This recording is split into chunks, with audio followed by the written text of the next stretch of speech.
अस्सलामु अलैकुम वरहमतुल्लाहि वबरकातुहू। अल्हम्दुलिल्लाह वस्सलातु वस्सलामु अला रसूलिल्लाह व अला आलिहि व अस्हाबिहि अजमईन, अम्मा बाद। मेरे प्रिय साथियों और तमाम दीनी और इस्लामी भाइयों, आज के इस 20वें पाठ में हम ये जानेंगे कि अल्लाह के रसूल सल्लल्लाहु अलैहि वसल्लम का आदर्श, आपकी पदची, आपका तरीक़ा बनाओ सिंगार में, कपड़े पहनने में, वस्त्र लगाने में क्या था।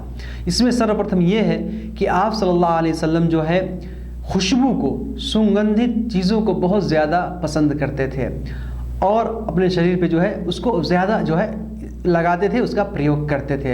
इसी तरीके से अगर कोई आपको देता था कोई सुगंधित चीज़, अतर वगैरह, तो आप उससे मना ही नहीं करते थे, बल्कि उसको ज़रूर स्वीकार करते थे। आप सल्लल्लाहु अलैहि वसल्लम जो है उसको ज़रूर लेते थे।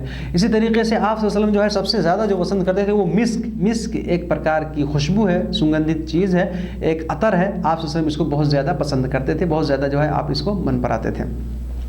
इसी तरीके से नंबर 2, आप सल्लल्लाहु अलैहि वसल्लम जो है बहुत ज़्यादा मिसवाक करते थे, इन मिसवाक को पसंद करते थे। मिसवाक भी आपकी पसंदीदा चीज़ों में से है। और आप जो है व्रत के अवस्था में भी, उपवास की अवस्था में भी, और जब व्रत की अवस्था में नहीं होते थे उस समय भी आप मिसवाक करते थे, दंतवन करते थे। और जब आप नींद से उठते थे, सोकर उठते थे, उस वक़्त भी इसी तरीके से जब आप वज़ू करते थे उस समय, और जब नमाज के लिए जाते थे उस समय भी, और घर में प्रवेश करते समय भी आप जो है मिसवाक करते थे, दंतवन करते थे। तो हमको भी करना चाहिए। ये मुंह की सफाई के लिए बहुत ही बेहतरीन चीज़ है। मिसवाक करने से क्या होता है, सही हदीस के अंदर है कि मुंह की सफाई होती है और अल्लाह की रज़ा, अल्लाह की प्रसन्नता प्राप्ति होती है, इससे अल्लाह की खुशनुदी हासिल होती है।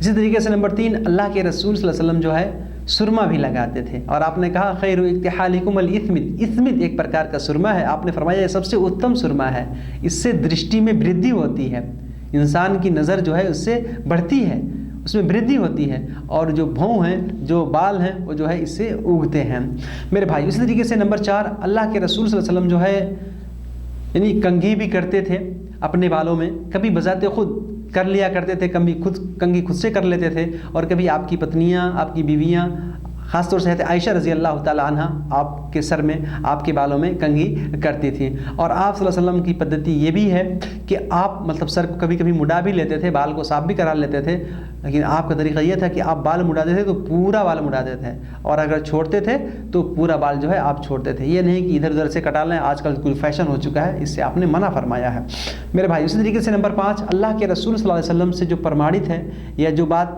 साबित है वो ये है कि आपने हज के मौसम में या हज के दौरान या उम्रा जब आपने किया उस वक्त जो है आपने अपने बालों को साफ़ कराया, अपने जो है सर के बालों को जो है हलक कराया। इस तरीके से आप सल्लल्लाहु अलैहि वसल्लम के बाल जो हैं जुम्मा और वफ़रा, इस तरह से आपके बाल हुआ करते थे। कभी कंधे तक होते थे, कानों को भी टच करते थे, और कभी जो छोटे छोटे हुआ करते थे, यानी आपके बाल कंधे तक भी और कान के मतलब नीचे तक भी, गर्दन तक भी आपके बाल थे। तो ये तरीके सही हैं, बस ये है कि आदमी क़ज़ा से बचे। नंबर 6 में ये है वनहा अनिल क़ज़ा, अल्लाह के रसूल ने जो है क़ज़ा से मना किया है। क़ज़ा क्या है, वही कि अपने सर के बालों को कहीं से काट लेना, कहीं से छोड़ देना, फिर कहीं से काट लेना, कहीं से, जिससे कि आजकल फ़ैशन, इतना लोग फ़ैशन बना रहे हैं बालों में, अल्लाह उनको हिदायत दे कि पूछिए मत, अजीब अजीब किस्म की, कि इधर से काटते हैं उधर से काटते हैं। मेरे भाइयों ऐसा नहीं होना चाहिए, इधर उधर से नहीं, या काटे तो पूरा बाल काटें या फिर छोड़ दे तो पूरे बाल को छोड़ दें। ये क़ज़ा जो है ये बहुत गलत चीज़ है, हमको इससे बचना चाहिए। इसी तरीके से नंबर 7, अल्लाह के रसूल ने फरमाया कि अपने दाढ़ियों को छोड़ दो, दाढ़ी को जो है छोड़ दो, और मूछ को काटो, और मुशरिकीन की, काफिरों की जो है मुखालिफत करो, उनके विपरीत काम करो। तो हमको इसको भी हमको करना चाहिए। बाल जो रखें मेरे भाइयों हिसाब से रखें, इधर उधर से ना काटें। इसी तरीके से दाढ़ी को बढ़ाएं, ये अल्लाह के रसूल की सुन्नत है, बहुत ही बड़ी सुन्नत है। और जो दाढ़ी काटते हैं वो बहुत बड़ा गुनाह कर रहे हैं मेरे भाई। इसी वजह से दाढ़ी को छोड़िए और मूछ को जो है छोटा कीजिए। इसी तरीके से अल्लाह के रसूल सल्लल्लाहु अलैहि वसल्लम जो है कपड़ा पहनने में आपके लिए जो कपड़ा, जो वस्त्र मैसर होता था, उपस्थित होता था, जो आपको मिलता था, जिस हिसाब से आप उसको आपने कोई ख़ास प्रकार का वस्त्र पहनने का आपने जो आदेश नहीं दिया है। आप सल्लल्लाहु अलैहि वसल्लम जो है ऊन का, कॉटन का भी, इसी तरीके से पॉलिस्टर और दूसरी चीज़ों के भी कपड़े आप जो है पहना करते थे। और ज़्यादातर आपका जो कपड़ा होता था वो कमीज़, आप सल्लल्लाहु अलैहि वसल्लम जो है कमीज़ और लुंगी पहना करते थे मेरे भाई। इस तरह से नंबर 9, अल्लाह के रसूल सल्लल्लाहु अलैहि वसल्लम ने एक प्रकार की चादर, जो यमनी चादर होती है, आपने उसको भी पहना। मोटी चादर होती है। इसी तरीके से आप सल्लल्लाहु अलैहि वसल्लम जो है हरे कलर की भी चादर आपने उसका प्रयोग किया है, और आपने जुब्बा भी पहना है, और आपने कुब्बा यानी जो लंबे जो है यानी कपड़े होते हैं जुब्बा, उसको भी आपने पहना है। और इसी तरीके से आप सल्लल्लाहु अलैहि वसल्लम ने जो है पैजामा और सलवार भी आपने पहना, आपने चादर और लुंगी भी पहनी। इसी तरीके से आप सल्लल्लाहु अलैहि वसल्लम जो है जूता और मोज़ा भी आप पहनते थे, और अपने सर पे पगड़ी भी बांधते थे। चमड़े का भी जूता और कपड़े का भी जूता आप पहनते थे, और अपने सर पे पगड़ी भी बांधते थे। नंबर 10, आप सल्लल्लाहु अलैहि वसल्लम जब अपने सर पे पगड़ी बांधते थे तो उसका कुछ हिस्सा जो है लटका लिया करते थे, जैसा कि सही हदीस से प्रमाणित है। इस तरीके से नंबर 11, आप सल्लल्लाहु अलैहि वसल्लम जो है काला कपड़ा भी आपने पहना है, और आपने लाल कलर का भी कपड़ा आपने पहना है, लाल कलर का भी कपड़ा आपने पहना है। तो मेरे भाइयों, हम सब जानते हैं ना कि ऐसा कपड़ा जो काफिरों के समानता में ना हो, इसी तरीके से जो इतना पतला भी ना हो कि जिस्म ना ढक सके, या इतना बारीक यानी इतना बारीक या इतना छोटा ना हो जिससे हमारा मतलब जो है शरीर जो है खुला, इस तरह के कपड़े को नहीं पहनना चाहिए। बाकी उसके अलावा जिससे हमारा सदर पोशी हो सके, हमारा शरीर, हमारा गुप्तांग ढक सके, हमारा शरीर जो है उसे ढक सके, उस तरह के कपड़े हम पहन सकते हैं। और जो फिल्मी एक्टर हैं, काफिर लोग हैं, और दूसरे किसी समूह का अगर वो खास कोई लिबास है तो इस तरह का लिबास हमको नहीं पहनना चाहिए। मेरे भाई, इस तरीके से नंबर 12, अल्लाह के रसूल सल्लल्लाहु अलैहि वसल्लम जो है अंगूठी भी पहनते थे। आप अंगूठी भी पहनते थे, कभी दाएं हाथ में और कभी बाएं हाथ में आप अंगूठी पहनते थे। इसी तरीके से आप सल्लम जो है अंगूठी का जो नग होता था, जो नगीना होता था, आप उसको हथेली के अंदर करते थे, उसके नग को जो है आप अंदर कर लिया करते थे। इसी तरीके से नंबर 13, जब आप सल्लम कोई नया कपड़ा पहनते थे या कोई भी कपड़ा जब आप सल्लम पहनते थे तो आप उसका नाम लेते थे और कहते थे अल्लाहुम्मा अंता कसौतनीही हादा, उसका नाम कमीस है, चादर है, पगड़ी है। फिर कहते थे कि अस्अलुका खैरहू व खैर मा सुनिया अलहू व अऊज़ु बिका मिन शर्रिही व शर्रि मा सुनिया अलहू। ऐ अल्लाह, मैं इस कपड़े के अंदर जो भलाई है या जिस भलाई के लिए, जिस असल कर्तव्य के लिए कपड़ा बनाया गया है, मैं उससे तुझे सब उसके बारे में मैं तुझसे सवाल करता हूँ, तुझसे प्रार्थना करता हूँ, तुझसे मांगता हूँ। और अगर इसके अंदर कोई बुराई है, कोई दुष्टता है, कोई यानी बीमारी है और कोई गलत चीज़ है, तो मैं इससे तेरे शरण में आता हूँ, तेरी पनाह मांगता हूँ। मेरे भाइयों, इस तरीके से नंबर 14, अल्लाह के रसूल सल्लल्लाहु अलैहि वसल्लम जो है जब कोई कमीज़ पहनते थे तो दाहिनी तरफ से पहनते थे। कोई भी कपड़ा पहनते थे, कुछ भी पहनते थे तो दाहिनी तरफ से पहनते थे। और नंबर 15, आप सल्लल्लाहु अलैहि वसल्लम की ये पद्धति है, आपका ये आदर्श है, बल्कि ये आपका आचरण एक बहुत यानी आपका आला अखलाक है, आपका उच्च आचरण, चरित्र और बानी है, आपका नैतिक है कि आप जो है कोई भी काम करते थे तो दाएं तरफ से करते थे। अच्छा काम, कपड़ा पहनने में, जूता चप्पल पहनने में, पवित्रता प्राप्त करने में आप जो है दाएं तरफ को शुरू करते थे, और कोई चीज़ देने में, कोई चीज़ लेने में जो है आप दाएं हाथ से देते थे और दाएं हाथ से जो है आप लेते थे। तो हमको भी ये अख्तियार करना चाहिए, अपने जीवन में इस सुन्नत को लागू करने का हमें प्रयास करना चाहिए। सफाई कर रहे हैं गंदगी की तो उसके लिए बाएं हाथ का प्रयोग करें, और अच्छे कामों के लिए, हर अच्छे काम के लिए, पानी पीने, तीसरा हर मतलब का अच्छे काम के लिए जो है हम अपने दाएं तरफ से प्रयोग, दाहिने हाथ का प्रयोग करें और दाहिने तरफ से जो है हम उसको शुरू करें। मेरे भाई, इसी तरीके से नंबर 16, अल्लाह के रसूल सल्लल्लाहु अलैहि वसल्लम का ये तरीका ये भी है कि जब आपको छींक आती थी तो आप अपने हाथ को या अपने कपड़े को अपने नाक पर रख लिया करते थे और अपने आवाज़ को दबाते थे। यानी कुछ लोग इतना तेज़ छींकते हैं कि पूरा मजमा जहाँ पे होता है ना, लोगों का सभा होता है, सब लोग जान जाते हैं और यानी वहाँ पे शोर हो जाता है। इस तरह से नहीं छींकना चाहिए, बल्कि आदमी जो है आराम से छींके। आप सल्लम जो है अपने आवाज़ को जो है बहुत ज़्यादा बढ़ाते नहीं थे इसमें। इसी तरीके से नंबर 17 ये है कि मेरे भाइयों, अल्लाह के रसूल सल्लल्लाहु अलैहि वसल्लम के अंदर जो है जो दोशीज़ा लड़की है, यानी कुंवारी औरत, कुंवारी लड़की जो पर्दा नशीन होती है, यानी पर्देदार होती है, आपके अंदर उससे भी ज़्यादा आपके अंदर हया और शर्म थी।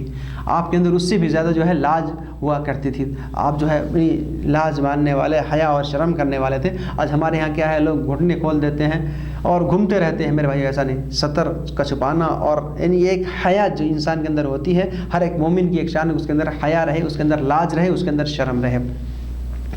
मेरे इस तरीके से आप सल्लल्लाहु अलैहि वसल्लम जो है हंसते भी थे। नंबर 18 क्या है, वकाना यज़हकु, आप सल्लल्लाहु अलैहि वसल्लम जो है हंसते भी थे, और आपका हंसना जो है अक्सर मुस्कुराना होता। आप खूब ठट्ठा मार के, खूब तेज़ चिल्ला के या आवाज़ निकाल के नहीं हंसते थे, बल्कि जो है आप अक्सर जो है मुस्कुराते थे, और कभी कभी आप हंसते थे तो आपके दांत जो है दिखाई दे देते थे। इस तरीके से मेरे भाइयों, आप सल्लल्लाहु अलैहि वसल्लम जो है रोते भी थे कभी कभी, विपत्ति की अवस्था में, शोकाकुल अवस्था में, गम के अवस्था में आप जो है रोते भी थे, लेकिन आपका रोना भी चिल्ला के चीख के नहीं होता था, बल्कि आहिस्ता आहिस्ता धीमी आवाज़ में जो है आप सल्लल्लाहु अलैहि वसल्लम जो है रोते थे, यानी गिड़गिड़ाते थे। आप जो है ज़्यादा तेज़ जो है नहीं रोते थे, बल्कि आपकी आंखों से जो है सिर्फ वही आंसू निकलते रहते थे, कोई विपत्ति कोई परेशानी होती थी। मेरे भाइयों, अब आइए थोड़ा सा हम ये जान लेते हैं कि अल्लाह के रसूल सल्लल्लाहु अलैहि वसल्लम का तरीका सलाम करने में, इस तरीके से अनुमति लेने में, इजाज़त लेने में, किसी के घर जा रहे हैं, किसी भी मतलब प्रकार का कोई अनुमति ले रहे हैं, तो उसमें आप सल्लम का क्या तरीक़ा था। इसमें सबसे पहले ये है कि अल्लाह के रसूल सल्लल्लाहु अलैहि वसल्लम का ये तरीका, आपका ये आदर्श है, आपका ये आचरण है, आपका ये अखलाक है कि आप किसी से कभी भी मिलते थे तो सबसे पहले आप जो है सलाम करते थे। किसी भी मुसलमान से मिलते थे तो क्या करते थे, सलाम करते थे। और जब मतलब वापस जाते थे दोबारा, फिर सलाम करके ही आप वापस जाते थे। और आपने सलाम को रवाज देने का आपने आदेश दिया, सलाम को फैलाने का भी आपने आदेश दिया, एक दूसरे से खूब सलाम करने का आपने आदेश दिया। नंबर 2, आप सल्लल्लाहु अलैहि वसल्लम ने फरमाया कि जो बड़े लोग हैं, जो छोटे लोग हैं वो बड़े लोगों को सलाम करें, जो छोटे लोग हैं वो बड़े लोगों को सलाम करें। और कोई आदमी अगर चल रहा है और कोई बैठा है तो चलने वाला आदमी बैठे हुए आदमी को सलाम करे। इसी तरीके से कोई आदमी सवार है और कोई पैदल जा रहा है तो जो सवार आदमी है वो पैदल आदमी को सलाम करे। इस तरीके से दो समूह है, दो जमात है, तो जो छोटी समूह है, जो छोटी जमात है, वो जो है बड़े समूह को जो है वो सलाम करे, उनको जो है वो सलाम करें। और आप सल्लल्लाहु अलैहि वसल्लम ने भी फरमाया कि जो सलाम करने में पहल कर दे, जो आगे यानी अग्रता दिखाए, जो सलाम पहले कर ले, वो जो है उसमें उनमें से उत्तम है, उनमें दोनों में जो है वो बेहतर है। मेरे भाइयों, नंबर 3, अल्लाह के रसूल सल्लल्लाहु अलैहि वसल्लम ने फरमाया कि अगर कोई किसी से मिले और उससे वो सलाम करे तो उसे चाहिए कि वो उसको अच्छे अंदाज में, उसे जो है अच्छे अंदाज में, उससे बेहतर शब्द में जो है उसका वो उत्तर दे, उसको वो लौटाए और उसको जो है जवाब दे उसका। हाँ, अगर कोई मजबूरी है, कोई बाध्यता है, जैसे कि वो पेशाब पैखाना कर रहा है, ऐसी तरीके से नमाज़ पढ़ रहा है, तो मेरे भाई ऐसे अवस्था में तो सलाम ही नहीं करना चाहिए। लेकिन अगर ऐसे अवस्था में किसी ने सलाम कर लिया तो उसका जवाब नहीं देना चाहिए, बल्कि अपनी आवश्यकता को पूरा करके जो है जवाब देना चाहिए। और अगर नमाज में कोई सलाम कर रहा है तो हल्का सा हाथ से इशारा कर देंगे, बल्कि अगर नमाज टूटने का डर है तो आदमी अपने नमाज पर ज़्यादा ध्यान दे, ये उत्तम और बेहतर है। मेरे भाइयों, इस तरीके से आप सल्लल्लाहु अलैहि वसल्लम ने नमाज आज़ान जो है सलाम का जो तरीका आपने बताया है कि अस्सलामु अलैकुम व रहमतुल्लाहि व बरकातुहू, ये सलाम के शब्द हैं। अस्सलामु अलैकुम व रहमतुल्लाह, इतना बोल सकते हैं, या अस्सलामु अलैकुम व रहमतुल्लाहि व बरकातुहू। और जवाब देने वाला भी सेम ऐसे ही उसका जवाब दे, ऐसे उत्तर दे, व अलैकुमुस्सलाम व रहमतुल्लाहि व बरकातुहू। इस तरह से जो है सलाम का जवाब देना चाहिए। मेरे भाइयों, ऐसे आप सल्लम अगर कहीं जाते थे जहाँ सभा है या कोई कार्यक्रम हो रहा है, कोई बहुत बड़ा समूह है, और वहाँ पे आपने सलाम किया, किसी ने सुना नहीं या जवाब नहीं दिया, तो आपने वहाँ पर जो है तीन बार जो है आपने वहाँ पे सलाम करने का आदेश दिया है। मेरे भाई, इस तरीके से आप सल्लम का मतलब तरीका ये भी है कि आप जब मस्जिद में प्रवेश करते थे तो सबसे पहले 2 रकात नमाज़ पढ़ते थे, फिर उसके बाद से जहाँ पर वो दूसरे लोग बैठे होते थे फिर उनके पास जाते थे और जो है उनसे सलाम करते थे।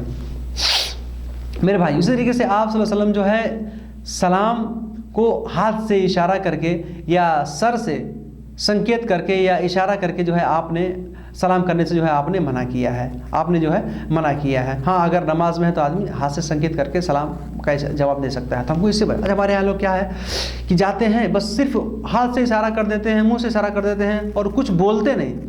सलाम का असल मतलब होता है मुँह से बोलना, अस्सलामु अलैकुम व रहमतुल्लाहि व बरकातुहू, इस तरह से। तो इशारा ना करें, संकेत ना करें, इससे बचना चाहिए। हाँ, अगर कोई आदमी दूर है और हम ये मतलब देख रहे हैं कि मेरी आवाज़ उस तक नहीं पहुंचेगी, तो यहाँ पर उलमा ने जो है सिर्फ इतना संकेत करने का मतलब अनुमति दी है कि वो समझ जाए कि मैं सलाम कर रहा हूँ, फिर वो मुंह से जो है उसका वो जवाब दे दे। मेरे भाई, इस तरीके से नंबर 8, आप सल्लम का एक बार आपका आप गुजरे बच्चों के पास से, तो आपने उनको सलाम किया। बच्चों को भी सलाम करना ये आप सल्लम की सुन्नत है। इस तरीके से एक बार आप सल्लम औरतों के पास से गुजरे तो आपने उनको भी सलाम किया। और सहाबा किराम के बारे में यह आता है कि वो जुमा की नमाज़ पढ़ के जब निकलते थे तो कुछ बूढ़ी औरतें होती थी, तो जो है वो लोग उनसे सलाम कर लिया करते थे। मेरे भाइयों, इसी तरीके से एक इसमें पद्धति ये भी है कि सलाम पहुंचाने का रवाज, ये भी प्रमाणित है और साबित है कि मैं यहाँ पे हूँ, मेरे कोई भाई है कहीं दूसरे भाई के पास जा रहे हैं, तो मैं उनसे कह सकता हूँ कि फ़लाँ भाई को जो है मेरा सलाम सुना दीजिएगा। तो ये भी तरीका सही है और इस तरह से जो है सलाम एक दूसरे को पहुँचाना चाहिए। और इसमें जो है इसमें जवाब जो देना चाहिए अलैका व अलैहिस्सलाम या अलैहि व अलैकस्सलाम व रहमतुल्लाहि व बरकातुहू, इस तरह से जो है इसका जवाब दिया जाता है अगर कोई आदमी किसी को कोई सलाम कर रहा है तो। मेरे भाई इसमें नंबर 10 ये है कि आप सल्लल्लाहु अलैहि वसल्लम से ये पूछा गया कि क्या कोई आदमी किसी आदमी से मिले, कोई आदमी अपने भाई से मिले तो क्या उसके लिए वो झुक जाए, थोड़ा सा झुक जाए। आपने मना फरमाया नहीं, झुकना नहीं, किसी के लिए झुकना नहीं, झुकना सिर्फ एक अल्लाह के आगे। और फरमाया कि अगर कोई आदमी किसी से मिले तो उससे चिमट जाए, उसको बोसा दे, उसको चुंबन दे। आपने फरमाया नहीं, ये भी नहीं। फरमाया कि क्या उससे मुसाफहा करे, पूछा गया कि कोई आदमी किसी से मिले तो उससे मुसाफहा करे, सलाम करे, तो आपने फरमाया हाँ, उससे मुसाफहा करना ये अच्छा है। ये तिरमिज़ी की सही हदीस है। तो मेरे भाइयों, सलाम करना और सलाम के साथ मुसाफहा करना ये सुन्नत है, ये सुन्नत है। बाकी उसके बाद जो गले वगैरह मिलते हैं तो ये एक मुस्तहब अमल है, इससे मतलब स्नेह माया प्रेम जो है इससे बढ़ता है। तो आदमी बेहतर ये है सबसे पहले सलाम करे और मुसाफहा करे, मुसाफहा करने के बाद जो है फिर गले मिले, क्योंकि जो सुन्नत है आदमी उसको आगे रखे, उसको आगे रखे। ये मेरे भाइयों सही और बेहतर तरीका है। मेरे भाई उस तरीके से आप सल्लल्लाहु अलैहि वसल्लम का एक तरीका ये भी था। यहाँ पे एक बात और बता दूं मैं आप लोगों को, अब कोई गैर मुस्लिम हमारा भाई है, अगर वो हमसे, गैर मुस्लिम से तो सलाम नहीं करना चाहिए, है ना, वैसे बस सलाम इस तरह से मतलब या अस्सलामु अलैकुम व रहमतुल्लाहि व बरकातुहू इस तरह से नहीं, बल्कि हदाकुमुल्लाह इस तरह से जो है कुछ अल्फाज और जो उनके अल्फाज वो भी नहीं कहना चाहिए। कोई गैर मुस्लिम अगर आपको सलाम कर रहा है तो फिर आप कह दें बस व अलैका, ठीक है, बस इतना कह सकते हैं। मेरे भाई इस तरीके से जो है आप सल्लल्लाहु अलैहि वसल्लम ने तरीका बताया कि अगर कोई आदमी कहीं जा रहा है, किसी के घर में जो है प्रवेश कर रहा है, तो आप जो है चुपके से ना जाए, बल्कि आप सल्लल्लाहु अलैहि वसल्लम जो अपने घर में जब जाते थे ना तो पहले बाहर सलाम करते थे, आवाज़ लगाते थे, फिर घर में प्रवेश करते थे। चुपके से नहीं कि जा करके देख लें घर वाले क्या करते हैं, यह आप सल्लल्लाहु अलैहि वसल्लम का तरीका नहीं था।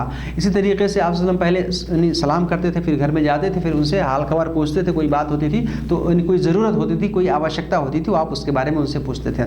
इसी तरीके से आप सल्लल्लाहु अलैहि वसल्लम जब घर में प्रवेश करते थे तो ऐसा सलाम करते थे कि कुछ लोग अगर जागे हैं तो उनको पता चल जाता था, और जो सो रहे हैं तो वो लोग नहीं सुन सकते थे, यानी ज़्यादा तेज़ जो है चिल्ला के जो है आप सलाम नहीं करते थे। इसी तरीके से आप सल्लल्लाहु अलैहि वसल्लम का एक तरीका ये भी है कि जब आपने फरमाया कि अगर कोई आदमी किसी आदमी के घर में जाए और जा करके उससे अनुमति मांगे या सलाम करे और घर से पूछा जाए अंदर से कि कौन है, तो आदमी ये ना कहे कि मैं हूँ, बल्कि अपना नाम बताए, अपना उपनाम बताए, अपनी कुन्नियत बताए और अपना परिचय दे। अना यानी मैं हूँ, इस तरह से नहीं कहना चाहिए। इसी तरीके से मेरे भाइयों, किसी के घर हम जा रहे हैं और 3 बार हमको अनुमति मांगनी है, इजाज़त 3 बार मांगनी है। अगर इजाज़त मिल गए घर में आने के लिए तो जाएं, वरना वापस आ जाए। मेरे भाइयों, आपने जो है इजाज़त मांगने से पहले, अल्लाह के रसूल ने जो है इजाज़त मांगने से पहले सलाम करने का आदेश दिया। पहले सलाम कीजिए, उसके बाद से फिर इजाज़त मांगिए। आज हमारे यहाँ क्या है, कुछ लोग इस दूसरे घर में जाते हैं और धड़ल्ले घुस जाते हैं। मेरे भाइयों, जो आपके गैर महरम हैं उनके घर में ऐसे घुसना तो सरासर हराम है, बल्कि अपने घर में भी आप सल्लल्लाहु अलैहि वसल्लम जब जाते थे तो सलाम करके, इजाज़त लेके, यानी सलाम करके जो है और लोगों को बता के जाते थे। तो मेरे भाइयों, इस तरीके से जो है दूसरे घर में ऐसे नहीं घुसना चाहिए, बल्कि इजाज़त मांग के जो है घुसना चाहिए। और आप सल्लल्लाहु अलैहि वसल्लम ने भी फरमाया कि जब कोई आदमी किसी के घर जाए और उससे इजाज़त वो मांगे तो उसके दरवाजे के सामने खड़ा ना हो, उसके द्वार के सामने ना खड़ा हो, बल्कि दाएं तरफ या बाएं तरफ खड़ा हो। और आपने फरमाया इन्नमा जुइल इस्तिज़ानु मिन अजलिल बसर, कि इजाज़त अनुमति लेने का जो ये परंपरा है, जो इसका आदेश है, जो इसका हुक्म है, ये क्यों है? दृष्टि ही के लिए तो है, दृष्टि ना पड़ने के लिए, ताकि आदमी अपनी दृष्टि को नीचे रख सके, उसकी सुरक्षा कर सके। इसीलिए तो जो है इजाज़त लेने के लिए कहा गया है, अनुमति लेने के लिए कहा गया है। तो मेरे भाई, हमको इन बातों का ध्यान देना चाहिए और हमेशा सलाम के ताल्लुक़ से, इस तरीके से अनुमति लेने के संबंध में हमें रसूल अकरम सल्लल्लाहु अलैहि वसल्लम का जो तरीका है, जो आपका आदर्श है, जो आपका आइडियल और नमूना है, उसको अपनाने का हमें प्रयास करना चाहिए। अल्लाह ताला हम सबको रसूल अकरम सल्लल्लाहु अलैहि वसल्लम के बताए हुए तरीक़े पर अपने जीवन को बिताने की तौफ़ीक़ अता फ़रमाए। आमीन। वस्सलामु अलैकुम व रहमतुल्लाहि व बरकातुहू।